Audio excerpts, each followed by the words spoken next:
12 वर्ष तक गर्भ में रहे।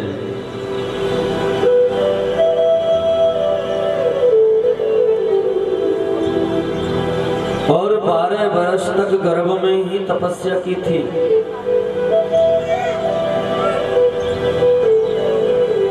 और गर्भ को ही मंदिर बना दिया।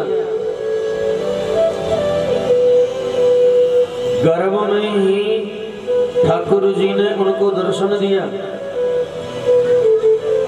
ठाकुर जी ने कहा कि हे बेटा, जो भी तुम वरदान मांगना चाहते हो मांगो, देंगे। बड़े सुंदर से सुखदेव जी महाराज ने कहा कि प्रभु, अगर आप मुझे वरदान देना चाहते हैं तो मुझे एक ही वरदान दे दो कि जो संसार में जो तुम्हारी माया है, मैं तुम्हारी माया के दास नहीं बनना चाहता। हे गोपाल, ऐसी कृपा मेरे ऊपर कर दो। और मुझे दास अगर बनाना है तो मुझे आप अपने चरणों का ही दास बना लो।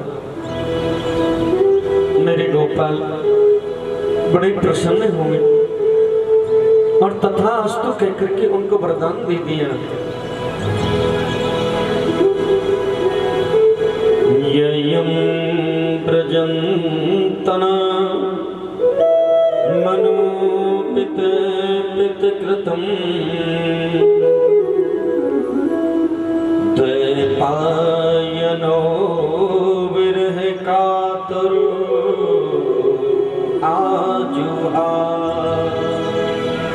जन्म लेते ही 12 वर्ष के बाद जब वरदान प्राप्त हो गया तो सुखदेव जी सोचने लगे, अब तो गर्भ से बाहर ही जाने में आनंद है। गर्भ से बाहर आए और जन्म लेते ही, जो जन्म जब बच्चे का होता है ना मेरे माँ, तो उस बच्चे के जन्म के साथ में नाभि के द्वारा और एक नार आती है। उस नार को काट दिया जाता है,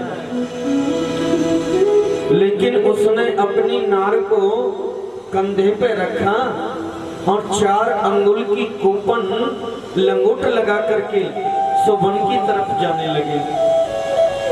अब ऐसा होता है क्या? सोचो, व्यास जी देख रहे हैं, जन्म लेते ही वो तो वन की तरफ जाने लगे। व्यास जी ने बड़े सुंदर से अपने पुत्र सुखदेव जी को पुकारा, बेटा बेटा। आगे आगे सुखदेव जी जा रहे हैं और पीछे पीछे व्यास जी जा रहे हैं। सुखदेव जी कोई जवाब नहीं दे रहे। व्यास जी उनके पीछे चल रहे हैं और जब वो जंगल के रास्ते से जा रहे हैं तो रास्ते में एक सरोवर है। उस सरोवर में कुछ कन्याएं हैं जो स्नान कर रही हैं। लेकिन कन्याएं जब स्नान करती हैं, माता बहन स्नान जब करती हैं तो आप तो जानते ही हैं, अर्ध वस्त्रों में करती हैं। तो सरोवर में स्नान करती हुई कन्याओं ने व्यास जी महाराज को देखा। व्यास जी महाराज को देखते ही उन कन्याओं ने अपने अपने वस्त्र धारण कर लिए। व्यास जी महाराज के कदम वहीं रुक गए। व्यास जी महाराज ने कहा, हे पुत्रियों, ये मैं क्या देख रहा हूं? अभी अभी आप सभी के सन्मुख मेरा पुत्र निकल करके गया है। यौवन अवस्था में आकर के निकला है। उन्हों को देख करके आपने अपने वस्त्र धारण नहीं किए और मुझे देख करके जो मैं पिता तुल्य हूँ और मुझे देख करके वस्त्र धारण कर लिए। कन्याओं ने कहा, व्यास जी सर्वप्रथम तो हम आपको प्रणाम करते हैं और दूसरी बात हम जानते हैं कि आप हमारे पिता तुल्य हैं और हम आपको देख करके वस्त्र धारण इसलिए किए क्योंकि आपकी दृष्टि में अभी भेद है। रही बात आपके सुखदेव पुत्र की, भले ही वो यौवन अवस्था में है लेकिन उनकी दृष्टि में भेद नहीं है। वो तो ऐसी महान आत्मा है, उन्हें तो ये भी ज्ञात नहीं है कि नर क्या है और नारी क्या है। अब जिस ऐसी महान आत्मा को ये ज्ञात नहीं हो कि नर क्या है और नारी क्या है, अब उनके सन्मुख क्या तो हम वस्त्र से हैं और क्या हम निर्वस्त्र से हैं। व्यास जी महाराज ने इन शब्दों को जब सुना उन कन्याओं के मुख के द्वारा तो व्यास जी बड़े आश्चर्य में पड़ गए। व्यास जी सोचने लगे, राम राम राम, मैंने अपना जीवन तो यूं ही व्यर्थ कर दिया। मैंने सभी वेदों की रचना की, शास्त्रों की रचना की, पुराणों की रचना की और तो और महाभारत के अंदर जो गीता है उसकी भी मैंने रचना की। सुंदर सुंदर कथाओं की, कविताओं की मैंने रचना की। रचना करते करते मेरा जीवन वृद्ध हो गया, लेकिन मेरे दृष्टि में फिर भी भेद रह गया। ऐसा मुझसे क्या छूट गया। व्यास जी महाराज सोचने लगे, नहीं नहीं, मैं ऐसे महान पुत्र को, ऐसी महान आत्मा को लौटाने नहीं चाहूंगा। व्यास जी ने अपने पुत्र श्री सुखदेव जी को प्रणाम किया। सुखदेव जी चले गए, व्यास जी के कदम वहीं रुक गए। व्यास जी वहीं विराज गए। अब सोच रहे, मन में विचार कर रहे कि ऐसा मुझसे क्या छूट गया, क्या शेष रह गया, क्या बाकी रह गया। थोड़ी देर बाद ब्रह्मा जी के पुत्र देवर्षि नारद जी का आगमन हुआ। ब्रह्मा जी के पुत्र देवर्षि नारद जी ने व्यास जी को देखा तो बड़े चिंताजनक हैं और कहा, व्यास जी सबसे पहले तो मैं आपको प्रणाम करता हूं और दूसरी बार व्यास जी ने भी देवर्षि नारद जी को प्रणाम किया। नारद जी ने व्यास जी को देखते और कहा कि व्यास जी आपको देख करके लग रहा है कि आप बहुत चिंताजनक हैं। व्यास जी ने कहा कि नारद क्या बताऊं, मैंने सभी वेद शास्त्र पुराणों की रचना की है, आपको पता है, जानता हूं, लेकिन फिर भी मेरी दृष्टि में भेद रह गया। अब आप ही बताओ मुझसे ऐसा क्या छूट गया। देवर्षि नारद जी मुस्कुराए और कहने लगे, व्यास जी सभी वेद शास्त्रों का, पुराणों का जो सार है वो है ठाकुर जी से प्रेम। जो ठाकुर जी के नाम से प्रेम करना सीख जावे, ठाकुर जी के नाम का जो भावुकता हो जावे वो अत्यंत, इससे बड़ा और कोई सार नहीं है। तो बड़े सुंदर से देवर्षि नारद जी ने व्यास जी की दृष्टि को, भेद को दूर करने के लिए उन्होंने अपने पूर्व जन्म की कथा सुनाई थी मेरी माँ। और वो पूर्व जन्म की कथा आप ध्यान से सुनना। देवर्षि नारद जी कहने लगे, मैं ब्रह्मा जी का पुत्र यूं ही थोड़ी बन गया। अरे कोई ब्रह्मा जी का पुत्र कोई यूं ही थोड़ी बन जाता है? ब्रह्मा जी का पुत्र बनने के लिए बहुत कुछ करना पड़ता है, तब जाकर के कोई ब्रह्मा जी का पुत्र बनता है। और वो सब हम तुम में से ही बनते हैं मेरी माँ। हाँ। देवर्षि नारद जी कह रहे हैं कि इससे पहले मैं पता है क्या था, एक दासी का पुत्र हुआ करता था। हाँ। दासी के पुत्र का जब जन्म हुआ, जो दासी के घर का कोई जलपान करना भी नहीं चाहता। जब मेरा जन्म हुआ तो मेरे पिताजी परमात्मा को प्यारे हो गए थे और मेरी माँ, अब सोचिए एक भारतीय नारी के ऊपर से पति का हाथ हट जावे और जिसके आंचल में एक शिशु हो, वो सहारा ढूंढते ढूंढते पृथ्वी पर विचरने लगे। जहां तहां भी जाती वो अपने लिए सहारा ढूंढ रही है।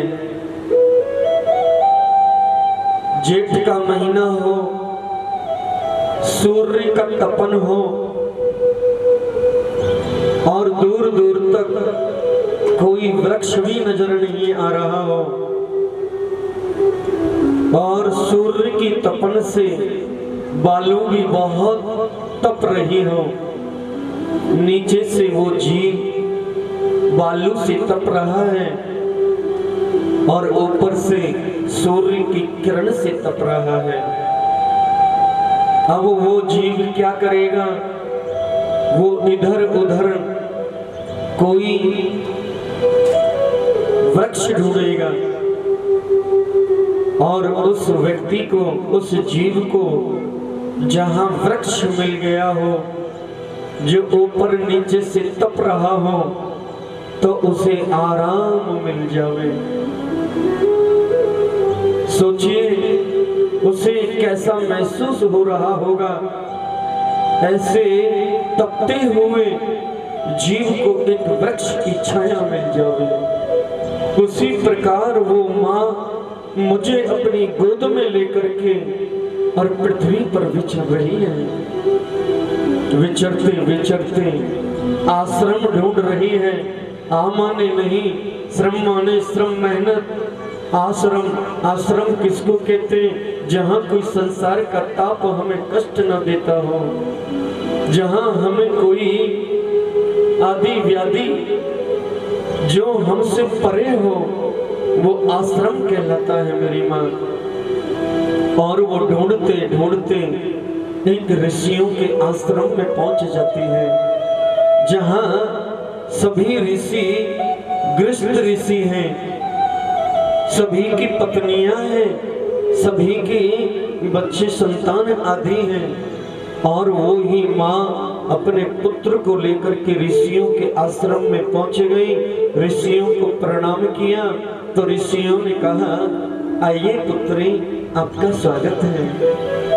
पुत्री ने हाथ जोड़ करके आंखें नम हो गई और कहने लगी, हे मातृभाव, मैं बेसहारा हूँ, मुझे अपने आश्रम में मुझे सहारा दीजिए। सभी ऋषियों ने उनको पुत्री मान करके और अपने आश्रम में स्थान दिया।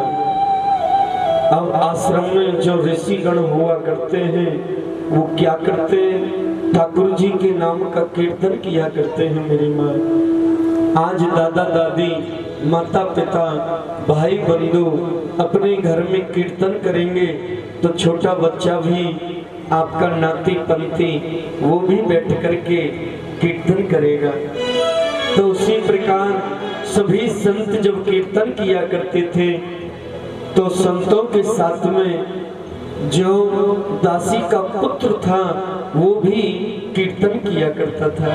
वो श्रीमन नारायण नारायण नारायण, श्रीमन नारायण नारायण नारायण, श्रीमन नारायण नारायण नारायण, श्रीमन नारायण नारायण नारायण, ओ श्रीमन नारायण नारायण नारायण, श्रीमन नारायण नारायण नारायण, श्रीमन नारायण नारायण नारायण, श्रीमन नारायण नारायण नारायण, ओ हरि हरि नारायण नारायण नारायण, हरि हरि नारायण नारायण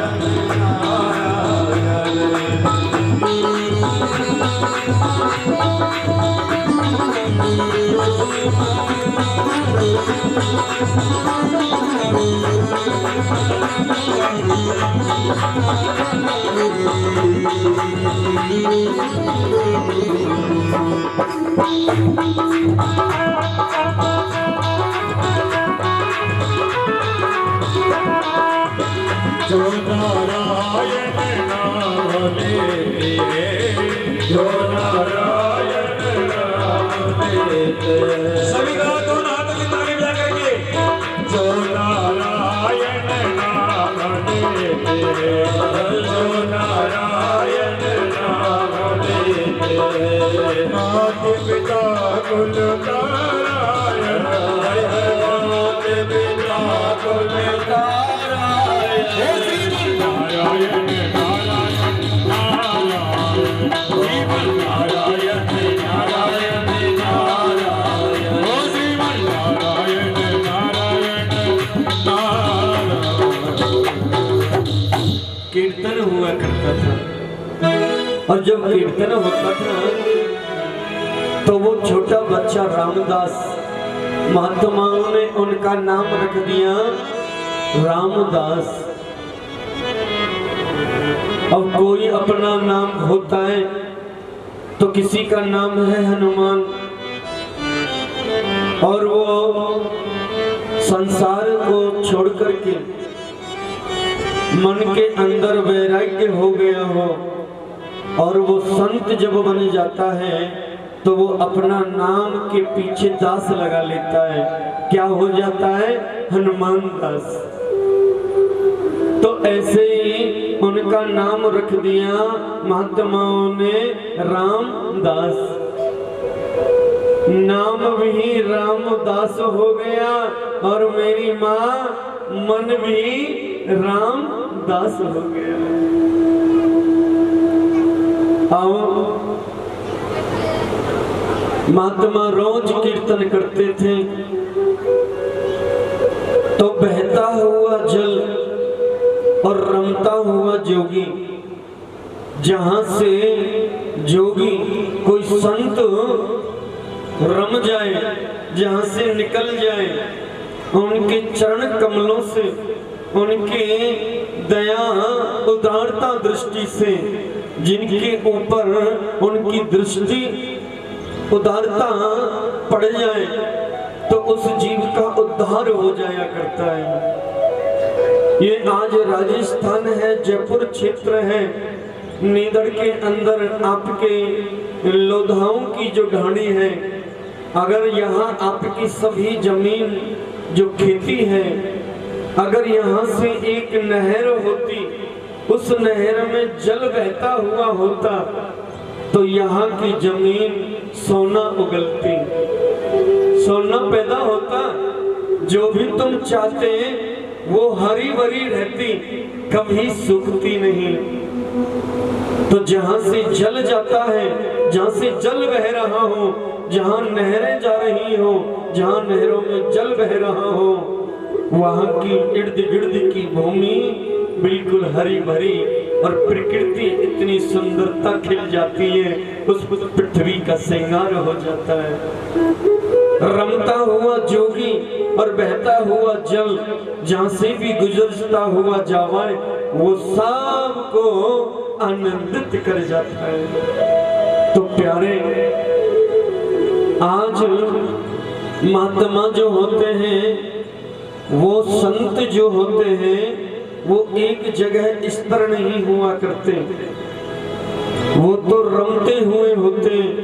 तो महात्माओं ने एक दिन विचार किया, क्यों ना हम एक जगह पर रहते रहते बहुत समय व्यतीत हो गया है, अब हमारी इच्छा है कि हम अन्य किसी नदी के किनारे पर अपनी अपनी कुटिया बनाएंगे, 3 बार स्नान करेंगे और खूब जी भर के भजन करेंगे। सभी महात्मा आपस में चर्चा कर रहे हैं। उसी समय रामदास को मालूम हो गया, तो रामदास ने हाथ जोड़कर के महात्माओं से कहा, हे महात्माओं, मैं तुम्हें प्रणाम करता हूँ, आपने मेरे जीवन को ही बदल दिया, राम जी के चरणों में मुझे राम जी का दास बना दिया। अब आप जा रहे हो तो मैं आपके साथ ही चलूंगा, मुझे छोड़ करके मत जाना। उसी समय माँ रामदास की और महात्माओं के पास में आकर के कहने लगी, हे महात्माओं, मैं तुम्हें प्रणाम करती हूँ, मेरे बुढ़ापे की लाठी को लेकर के मत जाना, मेरा एक ही पुत्र है। अब हर कोई माँ ये चाहती है कि मेरा पुत्र जज, मजिस्ट्रेट, तहसीलदार, IAS, बड़ा डॉक्टर, अफसर बन जावे। कोई माँ ये नहीं चाहती है कि मेरा बेटा महात्मा बन जावे। कोई चाहती है? कोई माँ नहीं चाहती है। माँ ने आकर के और महात्माओं के चरणों में प्रणाम करके कहा, नहीं नहीं, मेरे पुत्र को लेकर के नहीं जाना। तो सभी महात्माओं ने पुत्र अपने रामदास को बुलाकर के कहा कि बेटा, तुम अपनी माँ की सेवा करो, क्योंकि माँ की सेवा, माँ तो देवी है और माँ की सेवा देवी की सेवा है। अब आप ही सोचिए, पहला नंबर माँ का आता है, दूसरा नंबर पिताजी का आता है, गुरुजी तो तीसरे नंबर पे आते हैं। बोलो राधे राधे। हो मिलते नहीं दोबारा रे,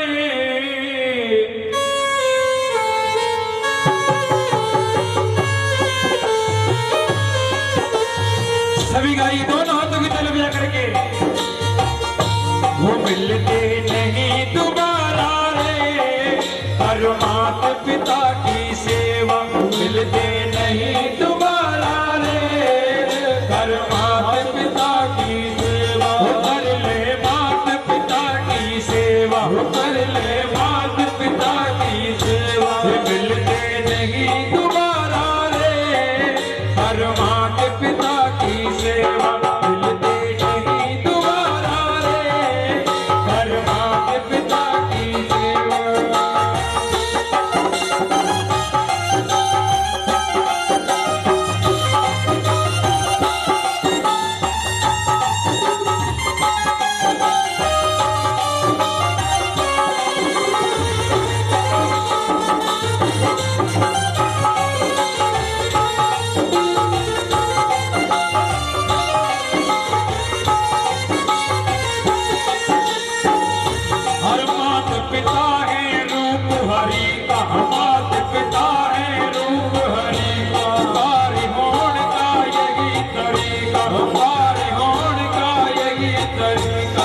सब कुछ मिल जाएगी मेवा, सब कुछ मिल जाएगी मेवा, सब कुछ मिल जाएगी मेवा, सब कुछ मिल जाएगी मेवा।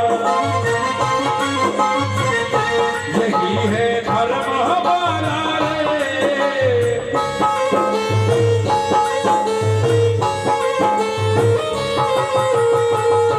यही है धर्म हमारा रे। मात पिता की सेवा मिलते नहीं दोबारा रे, कर मात पिता की सेवा।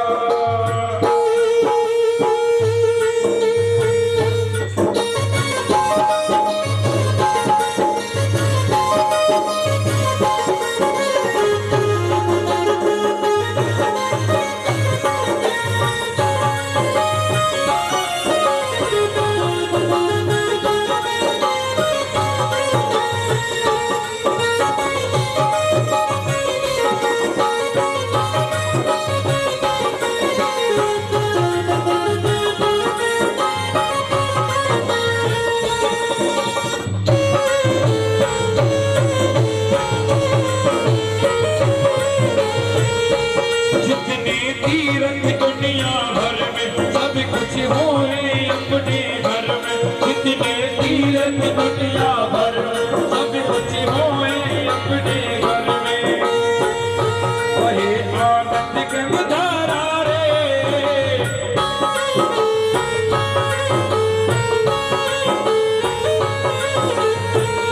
वही आनंद गंगाधारा रे।